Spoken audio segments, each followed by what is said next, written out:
माझा आवाज येतोय का? काही तांत्रिक कारणामुळे सुरू केलेलं छत्रपती शिवरायांचं आज्ञापत्र आणि आपण या विषयाचं व्याख्यान हे काही तांत्रिक कारणामुळे आवाज येत नसल्यामुळे थोडं स्थगित करण्यात आलं. आता येतोय का आवाज? येतोय. धन्यवाद. सर्वांना पुन्हा एकदा जय शिवराय.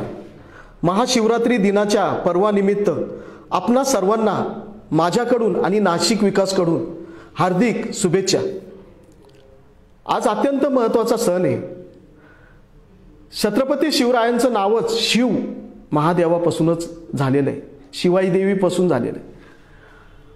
महाराजांनी हर हर महादेवची घोषणा करून हे स्वराज्य साकारण्यासाठी हर हर महादेव ह्या घोषणेने त्यांच्या मावळ्यांमध्ये त्यांच्यामध्ये ऊर्जा संचारायची. त्यामुळे आजचा महाशिवरात्रीच्या पर्वानिमित्त नाशिक विकासच्या व्यासपीठावर आज व्याख्यानाचं 5वं पुष्प गुंफत असताना आज तुमच्यासोबत अत्यंत महत्त्वाचा विषय या व्याख्यानातून आम्ही आपल्यापर्यंत आणत आहोत. आपण हा विषय समजून घेतला पाहिजे. छत्रपती शिवरायांचे आज्ञापत्र आणि आपण हा विषय अत्यंत महत्त्वाचा आहे. छत्रपती शिवरायांच्या चरित्रावर अनेक जण बोलतात. अनेक शाहीर, पोवाडे गाणारे गायक असो किंवा अनेक व्याख्याते असो, छत्रपती शिवरायांना अनेक अंगाने तुमच्या पुढे व्यक्त करतात किंवा आपल्या पुढे ते व्यक्त होतात. मात्र महाराजांच्या आज्ञापत्राचा विचार सांगणं हे फारच क्वचित होतं. एरवी आम्हाला दुर्ग महर्षी प्रमोदजी भांडे यांच्यापासून हा विचार आम्हाला अधिक खोलपणे समजला. इतिहास अभ्यासक निनादजी बेडेकर यांच्याकडून आम्हाला हा विचार समजला. इतिहास अभ्यासक पांडुरंगजी बलकवडे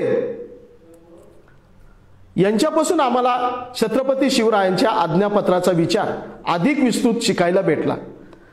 नाशिकचे इतिहासाचे अत्यंत जाणकार अभ्यासक डॉक्टर जी.बी. शहा या सरांकडूनही आम्हाला तो विषय ऐकायला भेटला. इतिहासकार गिरीजी टकले यांच्याकडून शिवरायांच्या आज्ञापत्राचा विचार अधिक सखोलपणे समजून घेता आला. कारण आज्ञापत्र हे जरी 4-5-10 पानाचं असलं तरी ते अत्यंत विस्तृत अर्थ देणारं आहे. त्यामुळे हे सगळे अर्थ समजून घेत असताना आम्हाला आज्ञापत्राचा विचार हा आमच्यासारख्या दुर्ग संवर्धन संस्थांसाठी अत्यंत महत्त्वाचा आहे. जितका आमच्यासाठी महत्त्वाचा आहे तितका समाजाच्या प्रत्येक व्यक्तींसाठी छत्रपती शिवरायांचं आज्ञापत्र महत्त्वाचं आहे. नाशिक विकासने दिलेल्या व्यासपीठावर मी रोज वेगवेगळ्या विषयावर बोलतोय, परंतु आज अत्यंत महत्त्वाचा जरा वेगळा विषय मी तुमच्या पुढे घेऊन आलोय. आपण सगळे ज्या विषयापासून अनभिज्ञ आहोत, छत्रपती शिवरायांचं आज्ञापत्र हे तुमच्या आमच्यासाठी अत्यंत महत्त्वाचं आहे. शिवरायांचं चरित्र वाचत असताना, ते विस्तृतपणे वाचत असताना ते काही हजारो पानाचे सुद्धा शिवरायांचे चरित्र आहेत. मित्रांनो, आज्ञापत्राचा विचार हा कमी पानाचा असला तरी तुमच्या आयुष्याला आकार देणारा हा विषय आहे. छत्रपती शिवरायांच्या आज्ञापत्राचा विचार लिहिताना महाराजांचे अमात्य रामचंद्र अमात्यांनी हा आज्ञापत्राचा विचार लिहून काढला आणि हा विचार तुमच्या आमच्यासाठी आज्ञापत्राद्वारे हा आपल्या इतिहासातून तुम्हाला आम्हाला समजून घेण्याची आजच्या काळात नितांत गरज आहे.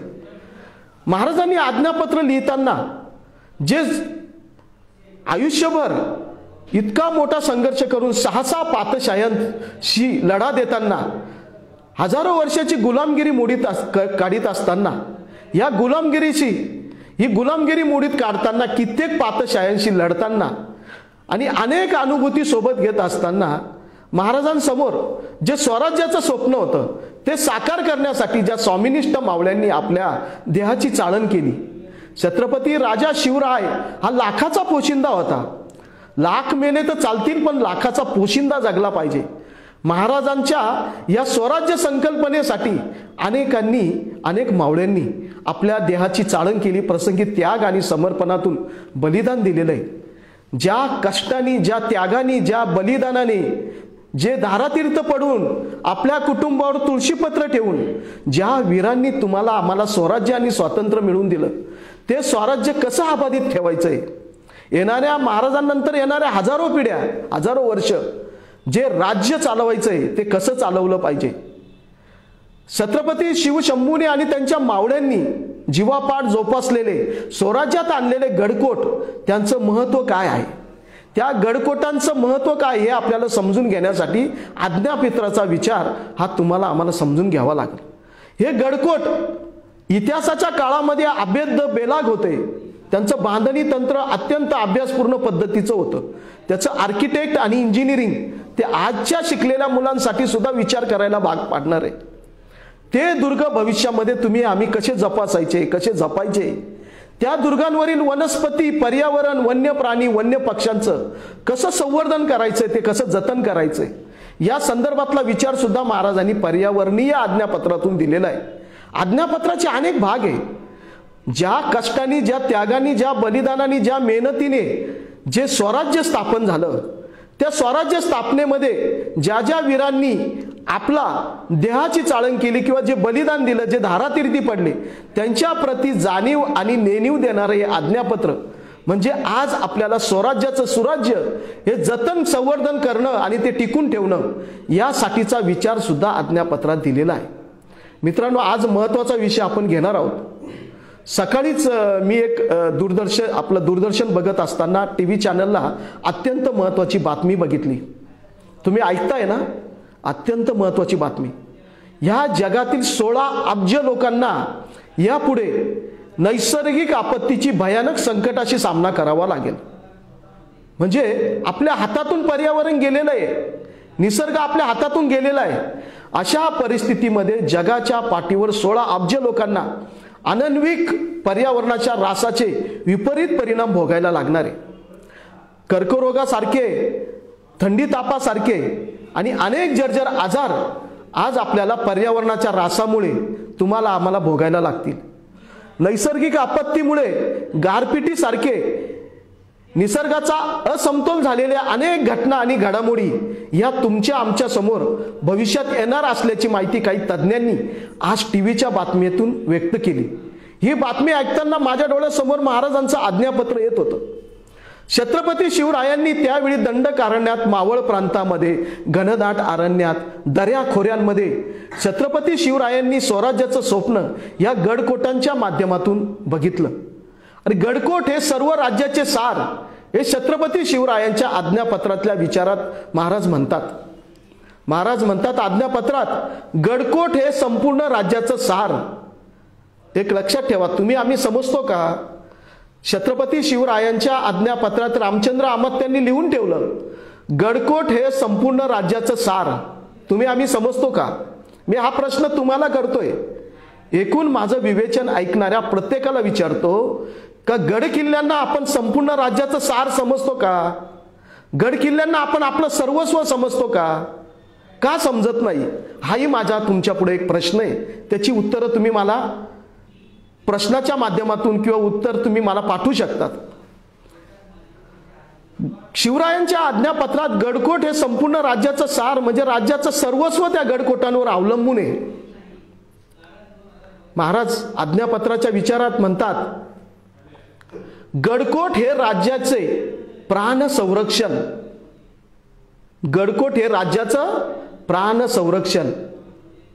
जेव्हा जेव्हा अनेक पातशाया, अनेक शत्रू, गनिम इथल्या रयतेवर अनन्विक अत्याचार करत होते, रात्री बेरात्री शेतातील, वस्तीतील, नगरातील अनेक प्रकारची लूट ते करत होते.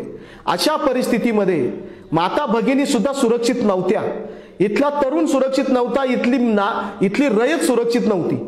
त्या रयतेला सुरक्षितपणे आपले प्राण संरक्षण करण्यासाठी ज्या गडकोटांचा आधार घ्यावा लागला त्याला म्हणतात महाराज, ज्या गडकोटांनी आपल्या पूर्वजांना त्यांचं प्राण वाचवण्यासाठी, त्यांचं रक्षण करण्यासाठी संरक्षित असा आधार दिला, त्या गडकोटांच्या बाबतीमध्ये आज्ञापत्रात लिहिलेलं आहे, गडकोट हे रयतेचे प्राण संरक्षण.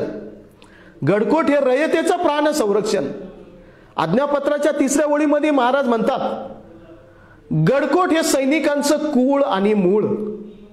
गड किल्ले हे सैनिकांचं कुळ आणि मूळ. बघा किती एकरूप होते महाराजांचे मावळे, महाराज आणि गडकोट. तुम्ही आम्ही आहोत का हो? आपण गड किल्ले बघायला जातो, पर्यटन करायला जातो, मौज मजेला जातो, पण आपण गडकोटांना कधी ऐकून घेणार, समजून घेणार? महाराजांनी गड किल्ल्यांच्या अस्तित्वासाठी दिलेलं आज्ञापत्र जोपर्यंत तुम्हाला आम्हाला समजत नाही तोपर्यंत तुम्ही आम्ही गडकोट बघणं म्हणजे एकदम निष्फळ जाणं असं म्हणावं लागेल.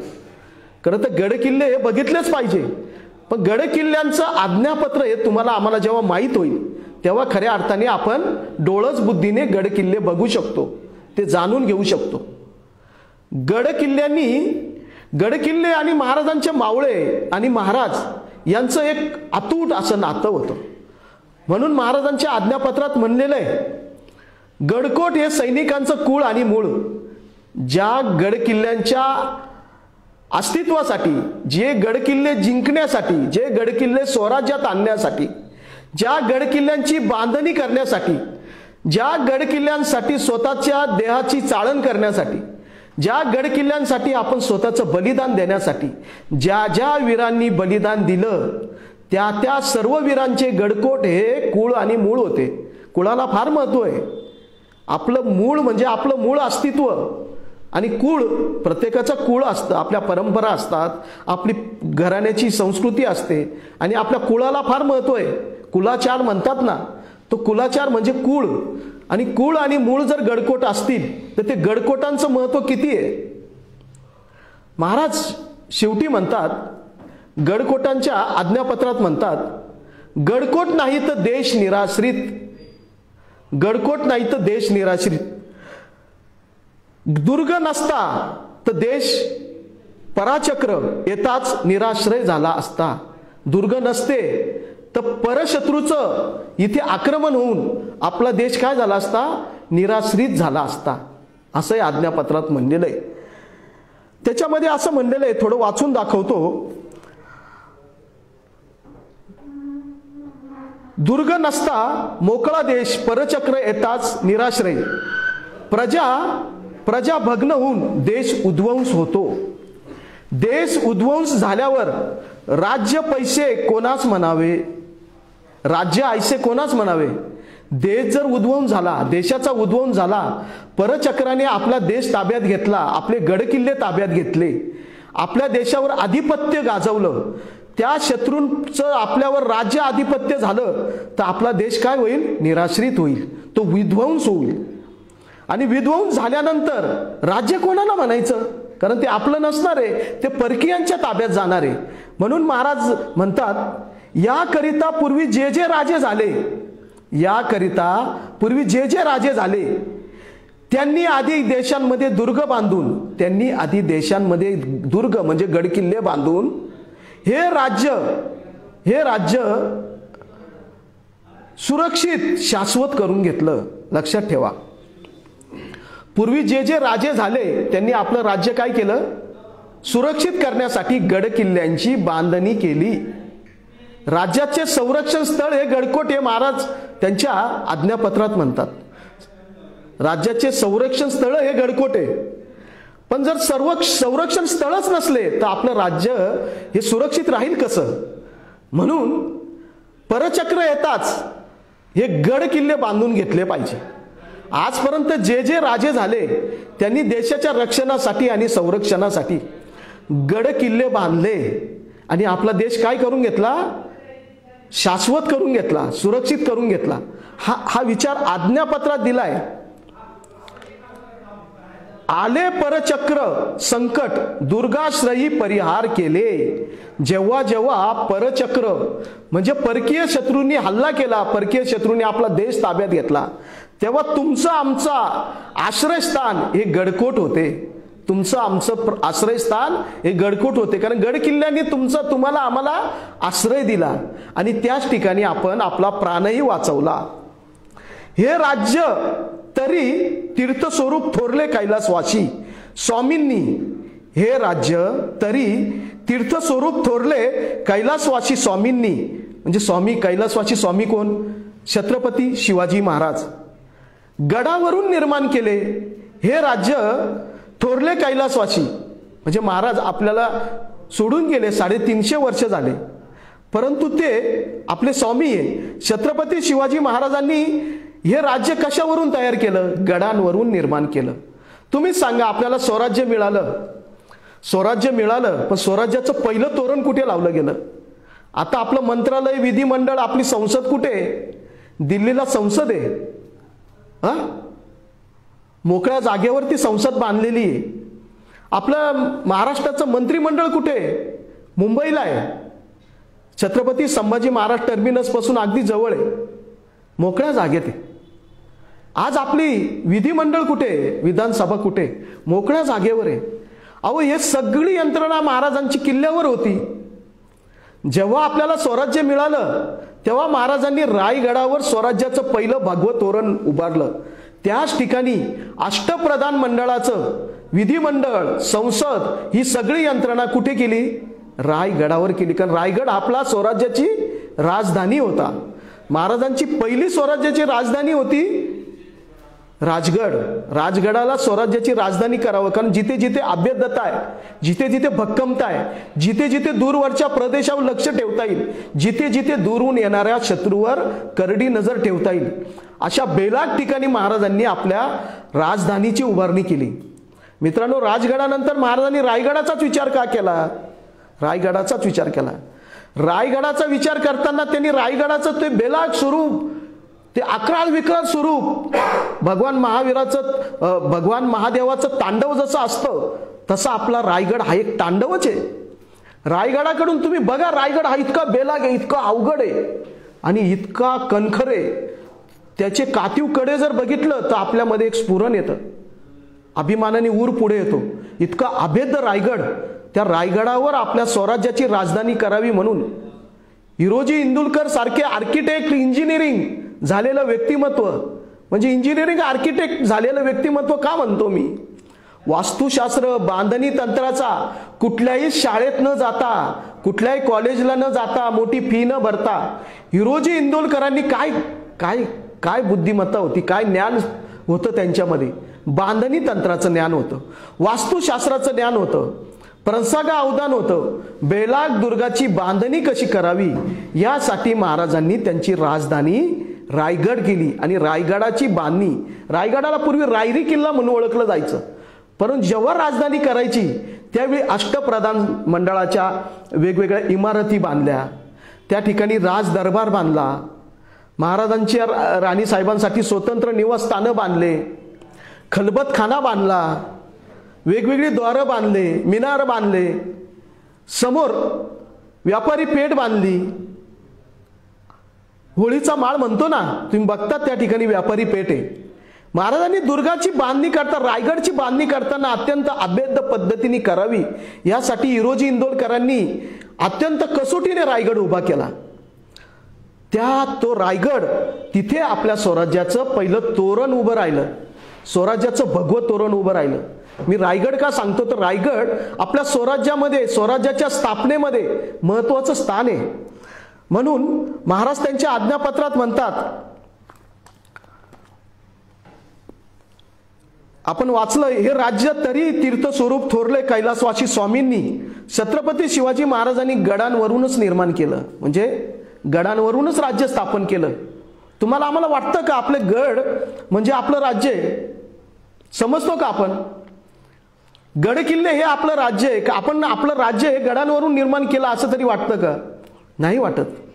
गडांविषयी आस्थाच पाहिजे तशी दिसत नाही. मित्रांनो, या व्याख्यानाचा मूळ उद्देशच असा आहे का गडकोटांविषयी, दुर्गवैभवांविषयी जास्तीत जास्त जाणीवा निर्माण व्हाव्यात, संवेदना निर्माण व्हाव्यात, गडांचा विचार तुमच्या हृदयात त्यांनी स्थान करावं आणि तुम्ही दुर्गांकडे बघण्याचा तुमचा विचार आणि आचार बदलावा. म्हणून हे व्याख्यान सातत्याने दुर्ग वैभवाची माहिती देते. आज्ञापत्राचा विचार हा तुमच्यासाठी वेगळा आहे, परंतु तो तुम्ही समजून घ्याल यासाठी विस्तृत उदाहरणं देऊन मी तुमच्याशी संवाद साधतोय. महाराजांनी गडांवरून राज्य निर्माण केलं. जो जो देश स्वशासन वश्य न होय त्या त्या देशी स्थल विशेष पाहून गड बांधिले, तैसेच जलदुर्ग सुद्धा बांधले. एक लक्षात ठेवा, महाराजांनी स्थल विशेष लक्षात ठेवा. स्थल विशेष म्हणजे काय? महाराज म्हणायचे दुर्गांची बांधणी करत असताना ज्या गडांवर, ज्या बेलाग अशा घनदाट अरण्यात, त्या डोंगरांवर जिथे उदक असेल, उदक म्हणजे काय, पाणी, त्याच ठिकाणी दुर्ग बांधा. जिथे उदक असेल तिथे दुर्ग बांधा. म्हणजे स्थल विशेष, म्हणजे दुर्गांची बांधणी करत असताना महाराजांनी स्वराज्यामध्ये जे गड किल्ले आपल्या ताब्यात घेतले, त्याचबरोबर महाराजांनी 128 गड किल्ले स्वतः बांधले, दुरुस्त केले. परंतु नव्याने गड किल्ले बांधत असताना महाराजांकडे एक विशेष होता की हे गड किल्ले बेलाग पाहिजे, शत्रूची करडी नजर चुकवणारे पाहिजे, अभेद्य पाहिजे, सुरक्षित पाहिजे, घनदाट अरण्यात पाहिजे. म्हणून महाराजांनी स्थल विशेष हे आज्ञापत्रामध्ये तो शब्द येतो. कारण गड बांधताना त्यांनी स्थल विशेष तत्वाने ते गड बांधले, कारण ते स्थळ त्यांनी निश्चित केलं की ह्याच ठिकाणी गड उभा राहिला पाहिजे. महाराजांनी गड बांधताना अशाच ठिकाणी गड बांधले आणि गडाची बांधणी करताना अशी केली का तोफेचा गोळा सुद्धा महाद्वारावर आदळताना तो विरुद्ध बाजूच्या बुरुजावरच आदळेल. महाद्वाराला त्याचा धक्का लागणार नाही. आता तुम्ही किल्ले बघायला जातात, पण तुम्ही बघितलंय का किल्ल्याचे कुठलेही द्वार हे खालून बघितल्यानंतर विरुद्ध दिसतात. आपण असा किल्ला समोरून बघतोय, पण महाद्वाराकडे लक्षात गेल्यावर महाद्वार तिरप दिसतं, असं दिसतं. का दिसतं? तर तोफेचा खालून पायथ्यापासून जो मारा होईल त्या तोफेचा गोळा कुठे आदळेल? दोन्ही बाजूला बुरुज, मध्ये महाद्वार, बुरुजावर आदळेल. झालं नुकसान तर बुरुजाचं होईल, पण महाद्वार सुरक्षित राहील. म्हणून महाद्वाराची रचना करताना सुद्धा, किल्ले बांधताना त्याच्या अभेद्यतेची रचना ही महाराजांच्या शिवकालीन किल्ले रचनेमध्ये आढळून येते. किल्ल्याचे तट आणि बुरुज हे अभेद्य बांधले गेले, म्हणजे शत्रूच्या कुठल्याही हल्ल्यामध्ये आपले गड सुरक्षित राहिले पाहिजे. म्हणून स्थल विशेष म्हणजे स्थळ बी असंच पाहिजे का घनदाट दऱ्याखोऱ्यांमध्ये, घनदाट अरण्यात, जंगलात, जिथे चढाई अवघड मार्गाने असेल, ज्या ठिकाणी चढाई करताना शत्रू हैराण होऊन जाईल, जो गड शत्रूला गुप्त मार्गाने जाताच येणार नाही, जे गुप्त मार्ग केवळ आणि केवळ स्वराज्यातील मावळ्यांनाच माहीत असतील. म्हणून स्थल विशेष तत्वाने महाराजांनी दुर्गांची रचना केली. महाराजांनी पुढे म्हणलंय तैसेच जलदुर्ग बांधिले, तैसेच जलदुर्ग बांधिले. आज्ञापत्रात महाराज म्हणतात जसे डोंगरी किल्ले महाराजांनी 128 दुर्ग बांधले, ते बांधणी करत असताना महाराजांनी ते दुर्ग बेलाग बांधले, सुरक्षित बांधले, भक्कम बांधले. तसेच महाराजांनी एक विचार केला की हे सगळं स्वराज्य स्थापन करताना आपण डोंगरी किल्ल्यांना आपल्या स्वराज्यात आणलं. ज्या राजाकडे जितके किल्ले त्याचं राज्य, किल्ल्यांना संपूर्ण राज्याचं सार समजलं जायचं. त्या काळात ज्या राजाकडे जितके दुर्ग त्याचं राज्य समजलं जायचं. दुर्गांवर राजसत्ता ठरत होत्या. आज आपली ठरते का दुर्गांवर राजसत्ता? एक विचार केला, आपली संसद आणि विधिमंडळ जर समजा एखाद्या किल्ल्यावर नेलं, डोंगरांवर नेलं तर शक्य आहे का? आजच्या काळात जरी शक्य नसलं, ते महाराजांनी शक्य करून दाखवलं. महाराजांनी प्रत्येक असाध्य गोष्ट साध्य केली.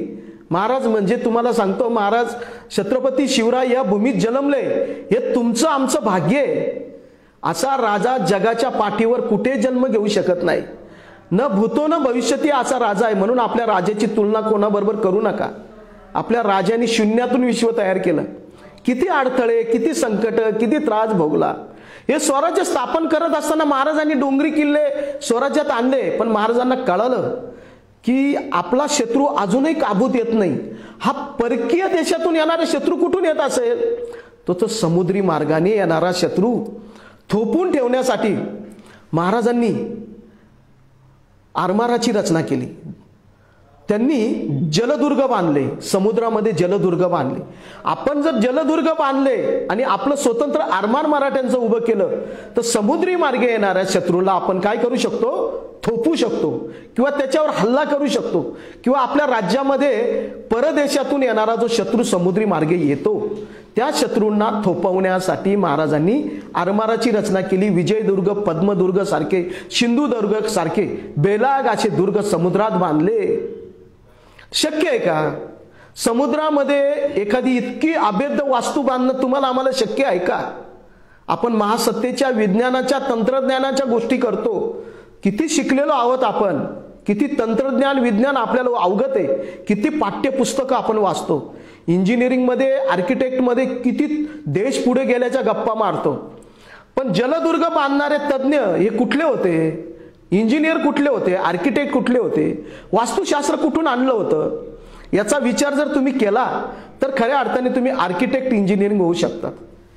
म्हणजे आजच्या इंजिनिअरिंग पेक्षा त्या काळचं इंजिनिअरिंग किती बेलाग होतं, किती शौर्य होतं, किती पराक्रम होता. आणि समुद्रामध्ये दुर्ग बांधणे इतकं सोपं होतं का होते?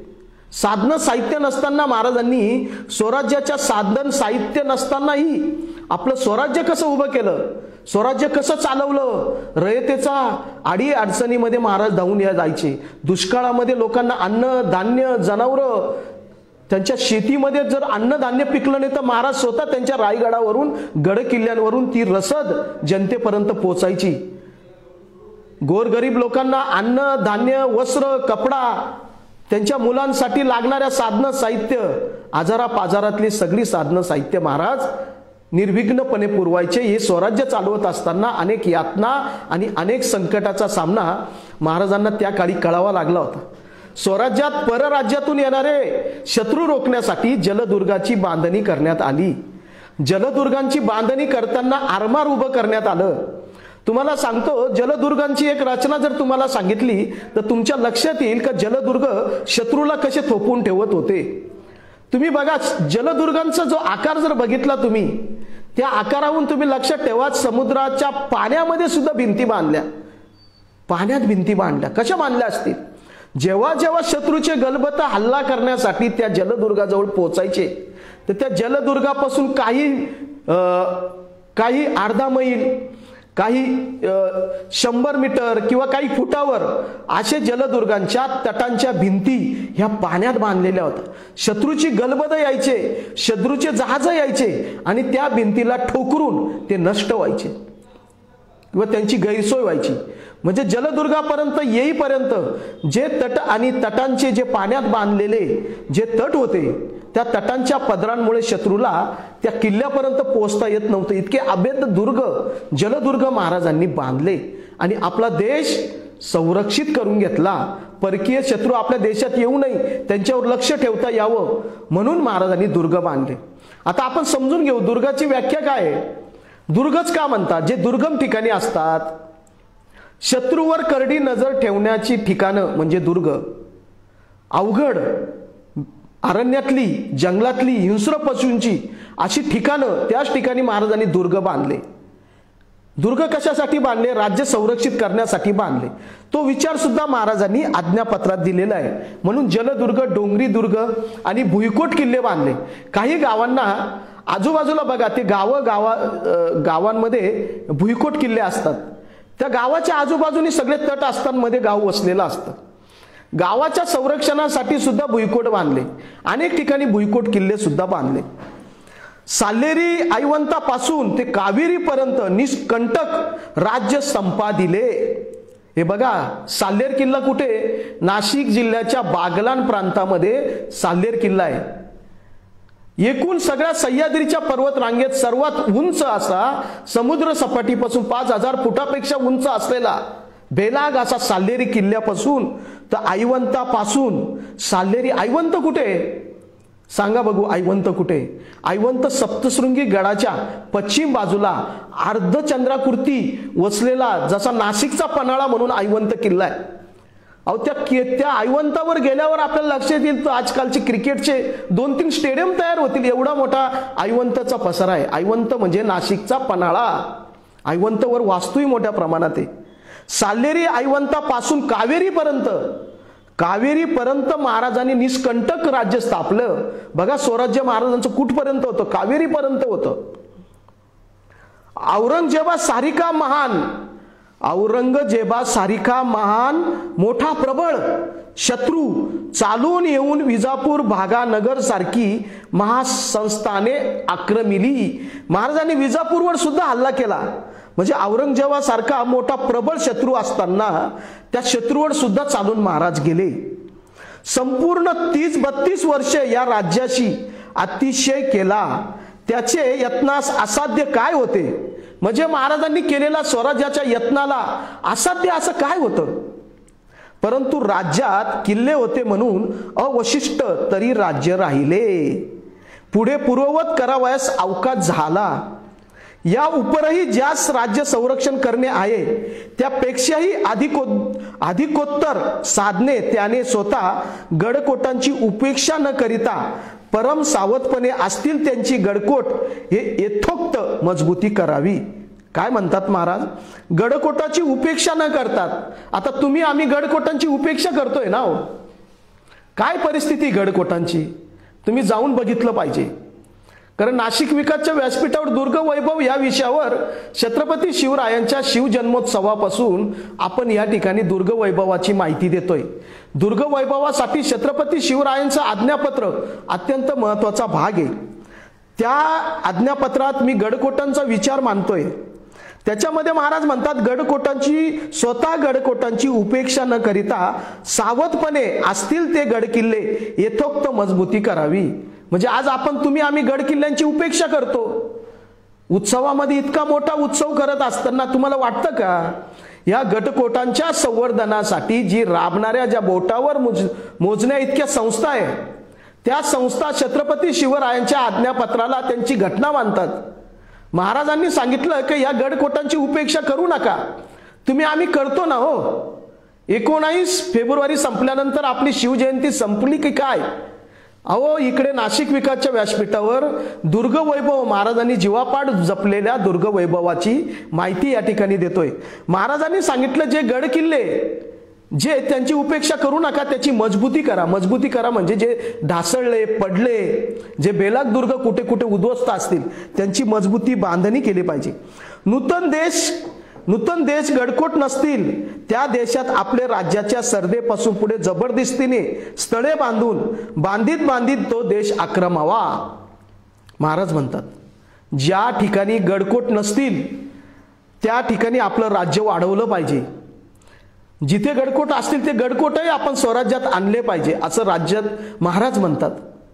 एक लक्षात ठेवा, आज्ञापत्राचा विचार आपल्याला अनेक गोष्टी शिकवतो. त्या स्थळाचे आश्रयी सेना देऊन यापुढील देश स्वशासन वश्य करावा. ऐसे करीत राज्य वाढवावे. राज्य असंच वाढवलं पाहिजे. इतकियांचे कारण ते गडकोट म्हणजे खजिना. महाराज आज्ञापत्रात म्हणतात गडकोट म्हणजे खजिना. आता आपण महाराजांच्या महाराष्ट्रात राहतो. सह्याद्रीच्या पर्वत रांगेत आणि उपरांगेत महाराजांचे डोंगरी 350 किल्ले, भुईकोट असे अनेक किल्ले, जलदुर्ग अनेक महत्वाचे दुर्ग आहे. 100हून अधिक समुद्री मार्गावर असलेले जलदुर्ग आहे. मित्रांनो हे विवेचन का मांडतोय तर महाराजांच्या आज्ञापत्रात असं म्हणलंय का गडकोट म्हणजे खजिना. तुम्ही आम्ही मानतो का खजिना?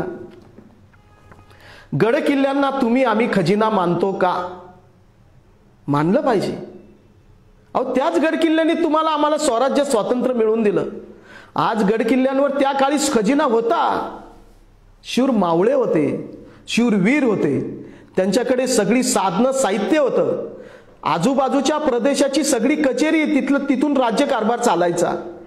किल्लेदार होते, मावळे होते, त्या ठिकाणी विविध शस्त्रास्त्र होते, धान्य होतं. रयतेला जेव्हा जेव्हा धान्य लागायचं धान्य कोठार होते, युद्धासाठी लागणारी सर्व शस्त्र होते आणि संपत्ती सुद्धा होती. त्यामुळे गडकोट हा खजिना, गडकोट हीच आपली भाग्यलक्ष्मी म्हणजे आपलं भाग्य सुद्धा गडकोट आहे. गडकोट म्हणजे आपले प्राण संरक्षण. ऐसे पूर्ण चित्तांत आणून कोणाचे भरवशावर न जाता आहे त्याचे संरक्षण करणे व नूतन बांधणे. कोणाच्या भरवशावर न जाता आहे त्या गडकिल्ल्यांचं आपण संरक्षण केलं पाहिजे आणि ते नूतन पद्धतीने बांधले पाहिजे. याचा हव्यास स्वतःच न करावा, त्याचा हव्यास करू नका. कोणाचा विश्वास मानू नये आणि या गडकिल्ल्यांचं जतन आणि संवर्धन करायचं आहे असं महाराजांनी त्यांच्या आज्ञापत्रात म्हणलेलं आहे. आपण तसं करतो का सांगा बरं? गडकोटांचं जतन आणि संवर्धन करतो का? हे विवेचन त्याच्यासाठीच आहे. दुर्ग वैभव काय आहे? त्या वैभवाची जे महत्व आहे त्या वैभवाचं जे स्थान आपल्या राज्यात असलं पाहिजे ते स्थान तुम्ही आम्ही जाणतो का, समजतो का, समजून घेतो का? म्हणून या पद्धतीचं विवेचन मी तुमच्या पुढे करतोय. महाराजांचा आज्ञापत्राचा विचार मी माझ्या आकलनानुसार माझ्या तोडक्या मोडक्या शब्दात मी तुम्हाला सांगतोय. तुम्ही शिवरायांचं आज्ञापत्र नावाचं पुस्तक घ्या, वाचा आणि मग दुर्ग बघा. तुम्हाला दुर्ग अधिक जवळून कळतील. महाराजांनी पर्यावरणाचं आज्ञापत्र दिलं. पर्यावरणाचं आज्ञापत्र. महाराज म्हणतात गडाची राखण म्हणजे कलरेग्याची झाडी. ती झाडी प्रयत्ने वाढवावी. गडकिल्ले घनदाट अरण्यात होते. तिथं अनेक प्रकारची झाडी होती. ती मोठ्या प्रयत्नाने वाढवा. तुम्ही सांगा, आता किल्ल्यांवर वनवा लागतो, सह्याद्रीच्या पर्वतरांगेत वनवा लागतो, मोठ्या प्रमाणात अरण्यामध्ये लाकूड तोड केली जाते. नैसर्गिक संकट काय येत आहे तर जंगलच आबादित राहिलं नाही. सह्याद्रीत लागणारे वनवे, लाकूड तोड आणि पर्यावरणाचा होणारा ऱ्हास आणि वाढलेल्या खाणीमुळे डोंगर उद्ध्वस्त होत आहे. मात्र महाराजांनी सांगितलं की झाडी प्रयत्न करून वाढवा. त्यामध्ये एक काठीही तोडू न द्यावी. एक लक्षात ठेवा. म्हणजे महाराजांनी सांगितलं गडांची राखण म्हणजे कलरेग्याची झाडी. ती झाडी प्रयत्ने वाढवावी. त्यामध्ये एक काठी सुद्धा तोडू न द्यावी. आम्ही जंगल राखतो का? महाराजांच्या आज्ञापत्रात जंगल संरक्षणाचा विचार दिलेला आहे. आम्ही जंगल संरक्षण करतो का? एक काठी सुद्धा तोडू नका असं महाराजांनी तोडू न द्यावी हे महाराजांनी आज्ञापत्रात म्हणलं. पण आता जंगलच्या जंगल तोडले जात आहे. बलकुबलीस त्या झाडींमध्ये इसम बंदुके घालवाया कारणाजोगे असो द्यावे. गडांसभोवती नेहमी मेटे असावी. घेऱ्याची गस्ती करीत जावी. गस्त घालत जावी. घेरा असला पाहिजे गडांना. तटबंदी असली पाहिजे. गस्तीचा जाब मेटकरी यांनी देत जावा. जो मेटकरी आहे, जो तट आणि बुरुज राखणार आहे, त्यांनी रोज त्याची माहिती दिली जावी. गडांखालते इमारतीचे घर किंवा घराभोवती दगडांचे कुशे सर्वथा असू न द्यावे. गडांच्या पायथ्याला असलेली जी घर आहे, घरांभोवती जे दगडांचे कुशे ते असू न द्यावे असं महाराज म्हणतात. तसे गडावर आधी उदक पाहून किल्ला बांधावा. मी मगाशी सांगितलं, गड बांधताना आधी उदक पाहून गड बांधायचा आहे. उदक म्हणजे पाणी जर असेल तरच गडाची बांधणी करा. जिथे पाणी नाहीये तिथे गड कसे बांधायचे? आम्ही किल्ल्यांवर जातो. किल्ल्यावर गेल्यावर आपल्याला असे होल दिसतात की नाही? असे भोसके दिसतात. आपण त्याचे वेगवेगळे अर्थ लावलेले. काही तंबूचे भोसके म्हणतो, कधी ते होल आपण असं समजतो का ते कशाचे? काही ठिकाणी ते होल मारून या किल्ल्याच्या खडकांमध्ये डोंगरांवर किल्ला बांधणीच्या आधी पाणी शोधलं जायचं. जिथे जिथे पाणी लागेल त्याच ठिकाणी गडांची बांधणी केली जायची. सर्वप्रथम काय केलं जायचं? टाके आणि तळे बांधले जायचे, कुंड उभारले जायचे आणि पाण्याची सोय झाल्यानंतर इतर बांधकामं किल्ल्यांची केली जायची. म्हणून महाराज म्हणतात आधी उदक पाहून किल्ला बांधावा. पाणी नाही आणि ते स्थळ ते आवश्यक बांधणे प्राप्त झाले तरी आधी खडक फोडून तळी टाकी पर्जन्य काळापर्यंत संपूर्ण गडास पाणी पुरेल अशी मजबूती करावी. लक्षात ठेवा. खडक फोडून तळी आणि टाकी उभारावी आणि पर्जन्य काळापर्यंत म्हणजे पावसाळ्यापर्यंत कुठल्याही पाण्याचं दुर्भिक्ष होणार नाही, पाण्याची अडचण येणार नाही. किल्ल्यावर असलेल्या रयतेला सैनिकांना पाण्याची मुबलक सोयी सुविधा मिळावी यासाठी गडाला मुबलक पाणी मिळण्यासाठी या गड किल्ल्यांची मजबूती बांधावी असं महाराज म्हणतात. तिथे तळे आणि टाके पूर्ण करा का त्या टाके आणि तळ्यातील जे शाश्वत पाणी ते पावसाळ्यापर्यंत रयतेला पुरेल अशा पद्धतीने गडांवर पाण्याची रचना करा. गडावरी झराही आहे. गडांवर झरे असतात. नाशिक जिल्हा नव्हे महाराष्ट्रातल्या अनेक नद्यांचे उगमस्थान किल्ले, गड आहे, सह्याद्रीची पर्वतरांग आहे. तसे पाणीही पुरते. म्हणून तितक्यावरी निश्चिती ती मानावी. उद्योग करावा की निमित्त की झुंजामध्ये भांडी याच्या आवाजाखाली झरे स्वल्प होतात आणि पाण्याचा खर्च विशेष लागतो तेव्हा संकट पडते. याकरिता जसे जागे जकीर यांचे पाणी म्हणून 2-4 टाकी आणि तळी बांधावी असं महाराज म्हणतात. त्यातील पाणी खर्च न होऊ द्यावे. आपण पाणी आमाप वापरतो, परंतु पाणी वापर कसा करायचा हे सुद्धा महाराजांनी त्यांच्या आज्ञापत्रात सांगितलंय. गडावरील राजमंदिरा विरहित थोर इमारतींचे घर बांधू नये. एक लक्षात ठेवा, राज मंदिराविरहित म्हणजे किल्ल्यावर जा तुम्ही, किल्ल्यावर सरदाराचा वाडा जर बघितला तो माचीवर असतो. इतर ठिकाणी तुम्ही बघा उंचीचे मोठे असे कुठले वास्तू नसतात, मोठमोठ्या वास्तू नसतात, कमी उंचीचे. सैनिकांचे जोते सुद्धा कमी उंचीचे होते, कमी जागेची होती. राजमंदिरासही भिंती इटाच्या बांधून त्यात चुना दाट गच्च घालावा. इटाच्या भिंती बांधा, त्याच्यात चुना दाट गच्च बांधावा घालावा. घरात कोठे उंदीर विंचू किडा मुंगी राहील अशी दरड न ठेवावी. म्हणजे विंचू किडा मुंगी येईल असं कुठलंही त्या घराला जागा ठेवायची नाही, ती दरड ठेवायची नाही. घरास कुसू पाहिजे ते निर्गुंडी आधी करून झाडाचे पातळ घालावे. गडकरी यांनी राजमंदिर म्हणून खाली न ठेवावे. सर्व काळ वस्ती करून धुरे करून घर शाबूत राही. जीवजंतू न राही ते करावे. म्हणजे आजार पाजार होणार नाही या दृष्टीने तुमच्या घराचं स्वच्छता ठेवा किंवा ती घरं बांधा.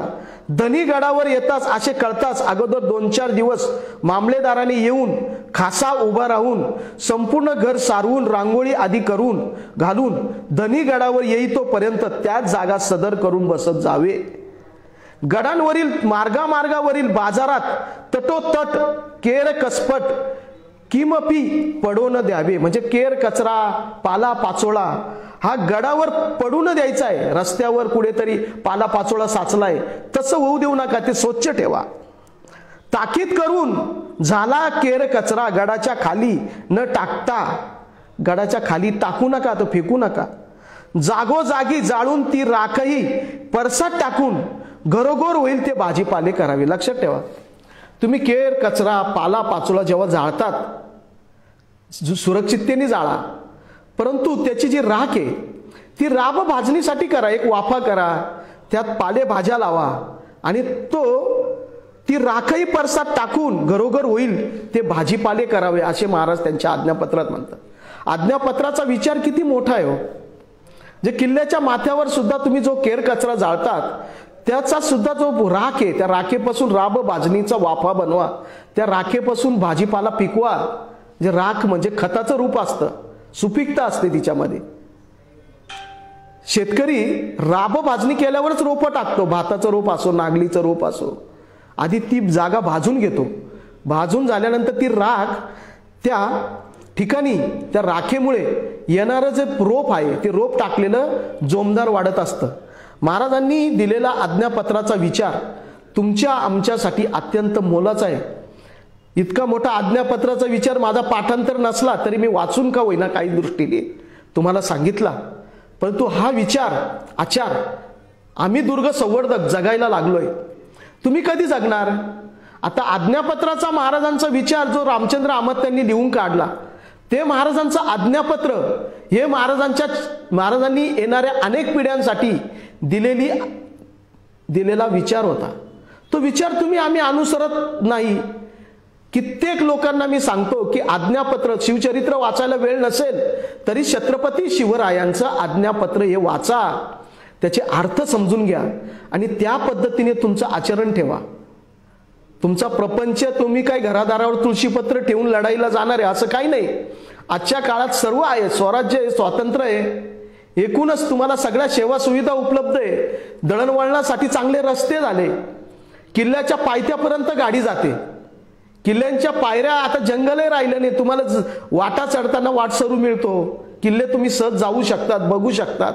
आता किल्ले बघणं सुद्धा थोडंफार सुरक्षित आहे, परंतु सुरक्षितपणेच गड किल्ले बघितले पाहिजे. महाराजांनीचं आज्ञापत्र जेव्हा जेव्हा तुम्हाला माहीत असेल तेव्हा तुम्हाला गडांची माहिती मिळेल. जोपर्यंत महाराजांचं गडांचं आज्ञापत्र पर्यावरणाचं आज्ञापत्र कळत नाही तोपर्यंत गडांवरील ऐतिहासिक वास्तू, गडावरील वन्य प्राणी, गडावरचं पाणी, गडांवरचे वन्यजीव आणि गडावरचं पर्यावरण अबाधित राहणार नाही. हे सर्व अबाधित राखण्यासाठी मित्रांनो आपल्याला गडाची सुरक्षितता ठेवली पाहिजे, गडाचं पावित्र्य राखलं पाहिजे. आणि दुर्गांचं जे आज्ञापत्र आहे महाराजांनी त्यांच्या आज्ञापत्राचा जो विचार तुम्हाला आम्हाला दिलाय तो जर आपण खऱ्या अर्थाने जीवनामध्ये अनुसरला तर आपल्याला कुठल्याही प्रकारची नैसर्गिक आपत्तीची तोंड द्यावं लागणार नाही. आज सह्याद्रीमध्ये मोठ्या प्रमाणात खाणी वाढलेल्या आहे, डोंगरच्या डोंगर उघडे केले जात आहे, एकीकडे गडांना डोंगरांना आगी लागत आहे। आमचा रामशेज किल्ला नाशिक जिल्ह्यामध्ये दरवर्षी त्याला आग लागते, वणवा लागतो। आम्ही वणवा रोखण्यासाठी काही उपाययोजना सुचवल्या आहे, परंतु काही ठिकाणी जाळपट्टे टाकले जातात तर काही ठिकाणी बहुतांशी ठिकाणी टाकले जात नाही। वणवा गड किल्ल्यांच्या संरक्षणासाठी जे वनदुर्ग आहे, ज्या ठिकाणी जंगल संपदा आहे, ज्या ठिकाणी मोठ्या प्रमाणात गवत वाढलेले आहे, जैवविविधता आहे, वन्य प्राणी आहे, पक्षी आहे, त्या गडांवर वणवा लागू नये म्हणून आधी गड सुरक्षित ठेवले पाहिजे। तुम्ही आम्ही ठेवतो का? वन विभाग, पुरातत्व विभाग गडांचं संरक्षण ठेवतो का? राज्य सरकारला वाटतं का सह्याद्री हा राखला पाहिजे? आधी आपण त्याला संरक्षित केलं पाहिजे, कारण महाराष्ट्रात लागणारे वनवे, यामुळे नैसर्गिक संसाधनाचं होणारं अपरिमित नुकसान हे जर टाळायचं असेल, छत्रपती शिवरायांचं आज्ञापत्र, पर्यावरणीय आज्ञापत्र तुम्ही वाचा। ते वाचल्यावर कळेल की छत्रपती शिवप्रभूंचे दुर्ग वैभव हे आपल्यासाठी एक अमूल्य असा खजिना आहे। तो तुम्ही आम्ही जीवापाड जोपासायचा, जपायचा, त्याचं संवर्धन करायचं, त्याचं जतन करायचंय। या माध्यमातून दुर्गांची, गडांची राखण करणारी यंत्रणा तुम्हाला आम्हाला नेमावी लागेल। गडांना आग लागल्यानंतर तो वन विभाग जातो आग विझवण्यासाठी, 8-8, 10-10 तास आग विझवण्याचे प्रयत्न केले जातात। तत्पूर्वीच गडांना आग लागू नये म्हणून यंत्रणा उभी केली जाते का? तर नाही हो, बहुतांशी ठिकाणी केली जात नाही। गडांवर जाणारे येणारे कोण आहे? त्यांच्याकडे ज्वालाग्रही वस्तू आहेत का? तिथलं पर्यावरण अबाधित ठेवलं पाहिजे। आम्हाला आज्ञापत्र हेच शिकवतं। आम्ही जीवाच्या आकांताने गडांवर झाडं लावतो। आता किल्ल्यांवर कुठे कोणती झाडं लावली पाहिजे या संदर्भातलं सुद्धा अभ्यास आम्हाला या आज्ञापत्रातून मिळालेला आहे। ती झाडं आम्ही जीवापाड जपतो, मात्र जेव्हा जेव्हा वणवा लागतो तेव्हा ती झाडं सुद्धा जळून जातात। वणवा हे पर्यावरणाला लागलेलं क्रमांक 1चं महाभयानक संकट आहे। हा वणवा जर थांबला तर सह्याद्रीच्या पर्वत रांगा वाचतील। या गडांना लागलेले सुरुंग, हे सुरुंग थांबवले पाहिजे, त्याला दुसरा पर्याय काढला पाहिजे। आम्ही विकासाच्या आड येत नाही, परंतु ज्या खाणींमुळे डोंगरांची झीज होते, आजूबाजूच्या किल्ल्यांच्या जवळ सुद्धा अशा खाणी मोठ्या प्रमाणात आहे, त्याच्यावर सुद्धा अंकुश ठेवला पाहिजे। पण मला समजत नाही, आपल्याला भगवंतांनी डोळे दिले, विचार करायचं आकलन दिलं, शिक्षण दिलं, ज्ञान दिलं, परंतु आपण दुर्गांचा विचार कधी समजून घेणार आहोत? इतिहासातील सर्व मुलांनी लक्षात ठेवलं पाहिजे आणि इथल्या सर्व शिवभक्तांनी, इथल्या रयत छत्रपती शिवप्रभूंची उपासना करणाऱ्या, शिवप्रभूंची जयंती साजरी करणाऱ्या, छत्रपती शिवरायांच्या आचारा विचाराचे उत्सव करणाऱ्या प्रत्येक माणसाने गड किल्ल्यांच्या जतन संवर्धनाचा विचार आपल्या आचरणात आणला पाहिजे। त्यासाठी छत्रपती शिवरायांच्या गडकोटांचं आज्ञापत्र वाचलं पाहिजे।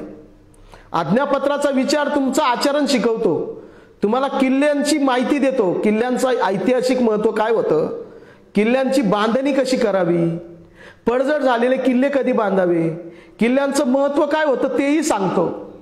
आणि हे किल्ले आपल्या देशाची संरक्षण स्थळं कशी आहेत, आणि हे किल्ले जर अबाधित राखले तर परचक्र आलं तर आपल्यावर ते हल्ला करू शकत नाही, कारण आपले किल्लेच आपलं संरक्षण करतील।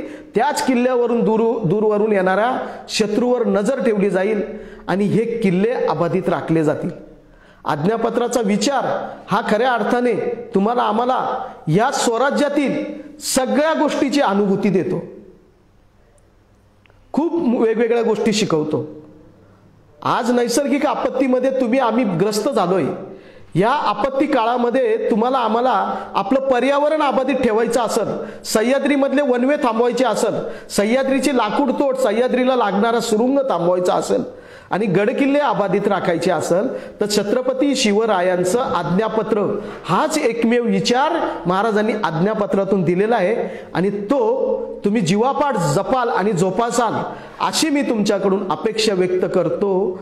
आणि यानंतर मला तुम्ही जे प्रश्न विचारणार आहात त्या प्रश्नाची उत्तरही मी तुमच्याशी माझ्या आकलनानुसार देणार आहे।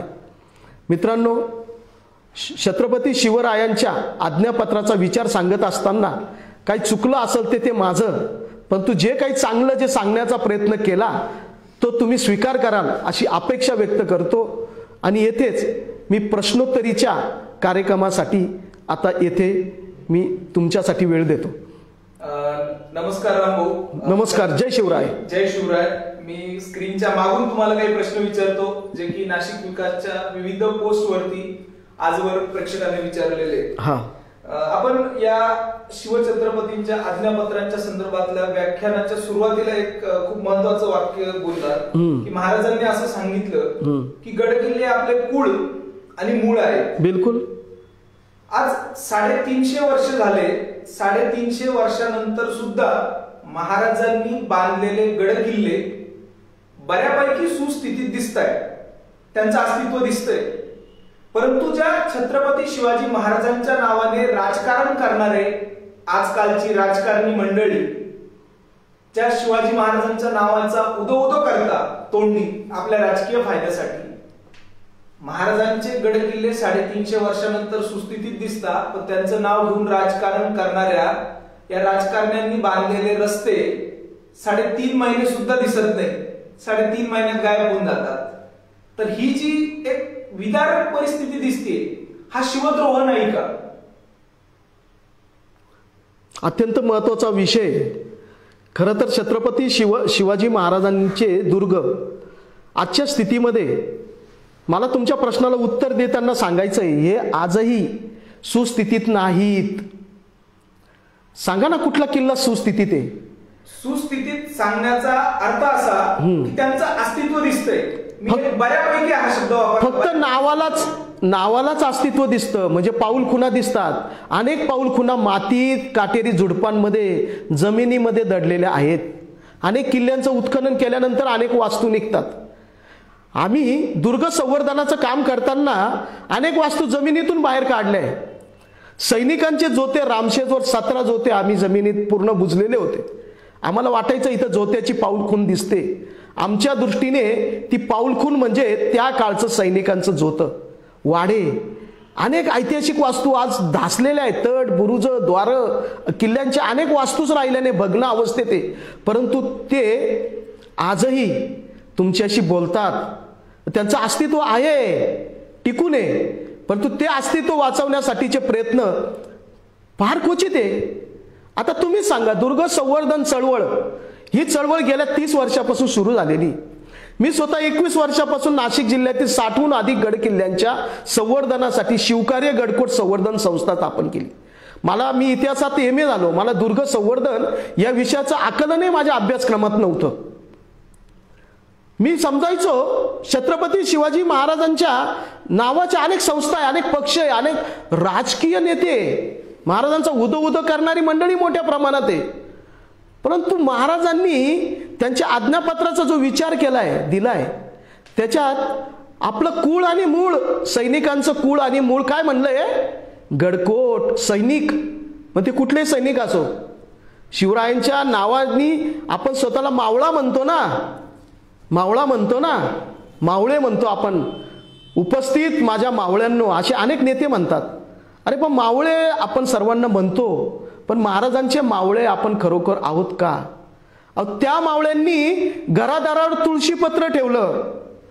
कोणाची आई आजारी होती, कोणाची मुलं वाट बघत होते, घरी शेतीचे कामं रखडले होते, किती त्याग होता, समर्पण होतं। अरे लाख मेले तर चालतील, लाखाचा पोशिंदा जगला पाहिजे। आता बाजी प्रभूंचा आपण पावनखिंड बघायला जातो, तानाजी मालुसरेंचा पिक्चर बघितला। चित्रपट बघून नुसती चित्रपटापुरती प्रेरणा ठेवू नका। आज आपल्या राज्यकर्त्यांचं कर्तव्य आहे, दुर्ग संवर्धन संस्थांचं शासनाच्या अखत्यारीत दुर्ग संवर्धन संस्थांची साधी नोंदही नाही हो, इतकं दुर्दैव आहे। आम्ही जीवाच्या आकांतांनी छत्रपती शिवरायांचे दुर्ग वाचवण्यासाठी जीवापाड राबतोय, स्वतःच्या खर्चाने, श्रमदानातून, संकट पेलत, आडी अडचणीतून त्या दुर्गांचं जीवापाड जोपासना करण्यासाठी अभ्यासपूर्ण पद्धतीने दुर्ग संवर्धन करतोय। दुर्ग संवर्धन हा शब्द खूप मोठा आहे, आम्ही करतोय ते काहीच करत नाही, थोडंफार पण आम्ही जीवापाड ते जपतोय, ते लोकांपर्यंत पोहोचवतोय. प्रत्येक किल्ल्यावर गेल्यानंतर त्या किल्ल्याची आस्था, अभिलाषा, त्याची परिस्थिती काय आहे, त्या किल्ल्यासाठी आता काय केलं पाहिजे, तो किल्ला अखेरची घटका मोजतोय, तो किल्ला समाजाला समजला पाहिजे. तो किल्ला वाचला तर महाराजांच्या पाऊल खुणा दिसतील. नाही तर तुम्ही पाऊल खुणा एखादा विचारल, सांग बरं महाराज असल्याचे पाऊल खुणा सांग, नाही तर महाराज होते याचा पुरावा दाखव. गड किल्ले हेच महाराज असल्याचं अस्तित्व आहे, पुरावा आहे. उद्या जर ते नष्ट झाले तर सरकारचं प्रथम कर्तव्य आहे. छत्रपती शिवरायांचं नाव घेऊन तुम्ही सत्ताकारण करतात, स्वतःची घरं दारं, इस्टेटी, इथले पूल, इथलं इन्फ्रास्ट्रक्चर, त्याला सुद्धा लाईफ नाही. हिरोजी इंदोरकरांनी बांधलेला रायगड, जो इंग्रजांच्या काळात तोफेच्या हल्ल्यामध्ये 6 महिने जळत होता, धासला, पडला, नुकसान झालं. इंग्रजांनी आपला देश सोडताना या ठिकाणी गडांची सुरुंग पेरून या ठिकाणचे गडांच्या मुख्यद्वार जाण्याच्या वाटा या सुरुंगांनी उडवून दिल्या. तत्पूर्वी आपल्या महाराष्ट्राचे दुर्ग उत्तर प्रदेश, दिल्लीपेक्षा, MP पेक्षा आपले किल्ले जास्त दसलेले, पडलेले. का पडलेले? सर्वाधिक लढाया केलेले किल्ले आपले, सर्वाधिक शत्रूशी निकराचा लढा दिलेले किल्ले आपले. शत्रूच्या तोफेच्या गोळ्यासमोर छातीचा कोट करून उभे असलेले दुर्ग आपले. आपल्या दुर्गांचं वैभव हे प्रथमतः वन विभागाला कळालं पाहिजे, पुरातत्व विभागाला कळालं पाहिजे, आणि सरकारला कळालं पाहिजे, आणि महाराजांचं नाव घेणाऱ्या प्रत्येकाला कळालं पाहिजे. स्वतःला मावळा म्हणताना जबाबदारीने स्वतःला मावळा म्हणा. त्या मावळे धारातीर्थ पडले म्हणून तुम्हाला आम्हाला स्वराज्य स्वातंत्र्य भेटलं. आम्ही करतोय काय? दुर्ग संवर्धन ही कसोटी आहे आणि प्रचंड संघर्ष आहे. आम्ही तेच काम करतो. सरकारला हजारो पत्र पाठवले.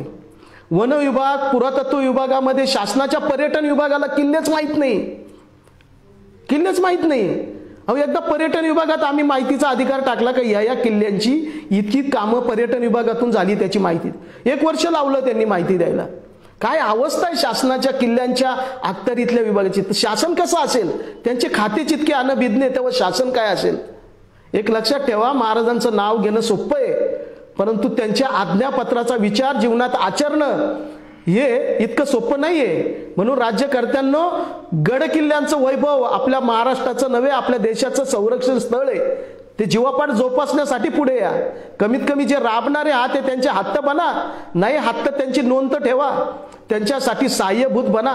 परंतु 30 वर्षाची चळवळ आजपर्यंत सरकार समजून घेत नाही समजून घेत. आजही आम्हाला चिंता आहे, भविष्यात हे दुर्ग राहतील की नाही, चिंता आहे आम्हाला, दुःख होतं. बरोबर. हो, जसं तुम्ही आता संपूर्ण व्याख्यान शिवछत्रपतींनी त्यावेळेस दिलेले जे आज्ञापत्र आहे त्यांच्या आधारे तुम्ही सर्व माहिती सांगितली. बर. 350 वर्षानंतरची जी आज दुरावस्था झालेली, एकंदरीत जयंत्या ज्या पद्धतीने साजऱ्या केल्या जातात त्यावरही तुम्ही व्याख्यान केलं की खरा शिवविचार काय. बरोबर. जर महाराज आज असते तर त्यांनी काय आज्ञा त्यांच्या पत्राद्वारे आत्ताच्या काळानुरूप दिली असते, काय वाटतं? तोच विचार करतोय. गेल्या अनेक दिवस मी तोच विचार करतोय. त्याच्यासाठी मी जेव्हा गड बोलू लागला ही एक पात्री प्रयोग केलाय. आता मी एक नाटिका लिहिलेली, मला अस्वस्थ करणारा विचार. नाटिकेचं नाव आहे महाराज आम्ही चुकलोय. काय झालंय? महाराज आम्ही चुकलोय असं त्या नाटिकेचं नाव आहे. 2 पात्री प्रयोग आहे. त्याच्यामध्ये 2 पात्र आहे, एक साक्षात शिवराय आणि एक अस्वस्थ झालेला दुर्ग संवर्धक. कारण आम्ही आत्मीयतेने दुर्गांवर काम करतो, पण आम्ही दुर्गांशी बोलतो, तटांशी बोलतो, बुरुजांशी बोलतो, रात्री बेरात्री त्या गुहेशी बोलतो. तट बुरुजांशी बोलत असताना आम्हाला कधी कधी समोरून आम्हाला आमच्या शब्दांना उत्तरं बी येतात. आम्ही विचारतो त्यांना का तुम्ही तुमचा छातीचा कोट करून हत्तीचे प्रहार झेलले, तोफेचे मारे झेलले, अनेक शूर पराक्रमी वीर बघितले, अनेकांचा पराक्रम बघितला, अनेकांना धारातीर्थ करताना बघितलं. परंतु आज जे होतंय त्याचा विचार मी सुरुवातीला सांगितला पहिल्या व्याख्यानामध्ये. कमीत कमी महाराजांचं मूर्तिमंत रूप असेल ना तर ते गड किल्ल्यांच्या रूपाने महाराज आहे. पुतळे आणि प्रतिमा या फक्त संस्मरणासाठी आहे, माथा टेकवण्यासाठी आहे, पण मुजरा करण्यासाठी, दंडवत करण्यासाठी दुर्ग आहेत. जा त्या दुर्गांवर, लावा कपाळाला ती माती आणि फिरा. जिथे महाराजांच्या पाऊल खुणा राहिल्या, ज्या ठिकाणी पाऊल खुणा आहेत ते पवित्र दुर्ग तुमची आमची वाट बघताय. मात्र दुर्गांची परिस्थिती अत्यंत दयनीय अवस्थेत आहे, ढासळण्याच्या परिस्थितीमध्ये.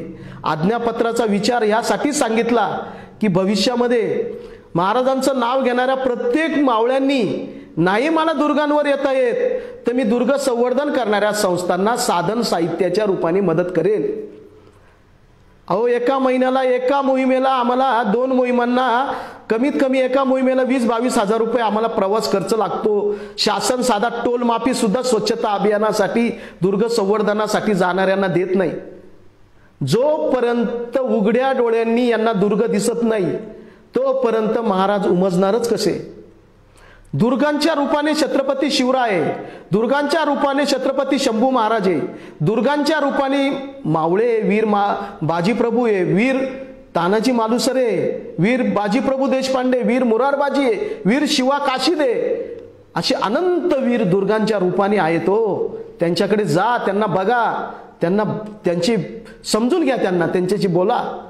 जोपर्यंत तुम्हाला दुर्ग आणि त्यांची व्यथा कळत नाही आणि त्यांचा इतिहास समजत नाही तोपर्यंत आपल्याला दुर्ग समजत नाही. इथल्या व्यवस्थांना जागा करण्यासाठी तरी पुढे या. इतका मोठा निधी खर्च होतो. शासनाचं इन्फ्रास्ट्रक्चर जर बघितलं, इतका कोट्यवधी रुपयाचे उड्डाणपूल, समुद्री अरे पण तुमच्या याला लाईफ नाही तितके आमच्या किल्ल्यांना आहे. हजार वर्षापूर्वीचे दुर्ग आज कसे का होईना तग धरू नये. काय बांधणी तंत्र होतं त्या काळचं. आम्ही काही तड बुरुज गुहा द्वार बघतो ना तेव्हा आम्हाला वाटतं की हे कसे बांधले असतील. आमच्याबरोबर इंजिनियर आर्किटेक्चरचे मुलं येतात, म्हणतात राव हे आर्किटेक्ट आम्हाला उमजत नाही. त्या काळामध्ये कुठलंही शिक्षण नसताना हे बांधले कसे. अहो, आजही ते कसे का असं ना तुम्हाला तुमची इतिहासाची जाणीव करून देतात. ज्याला इतिहास नाही त्याला भूगोल काय कळणार हो. आपला भूगोल इतिहास आपल्याला कळाला नाही तर आपण काय राज्य करतो. आधी दुर्ग संवर्धन संस्थांना समजून घ्या, त्यांना वेगवेगळे ट्रेनिंग द्या, अभ्यास द्या. नवीन संस्था येत आहे. दुर्ग संवर्धन करणं जबाबदारीचं काम आहे, पण ज्या संस्था अभ्यासपूर्ण काम करतात त्यांच्या प्रती समाज आणि सरकारने अधिकाधिक त्यांना उपयुक्त व्हावं आणि त्यांना मदत करावी या हेतूने आम्ही दुर्गांचं संवर्धन जतन करावं म्हणून आज नाशिक विकासच्या व्यासपीठावर छत्रपती शिवरायांचं आज्ञापत्र मी सांगण्याचा प्रयत्न केला आहे. आणि ह्या प्रश्नाच्या बाबतीमध्ये मी जो काही उत्तर दिलंय त्या उत्तरात अधिक गोष्टी आहेत, पण वेळ संपलेला असल्यामुळे मी येथेच थांबतो. जय शिवराय, जय गडकोट. किल्ले वाचवा, महाराष्ट्राचा इतिहास वाचवा.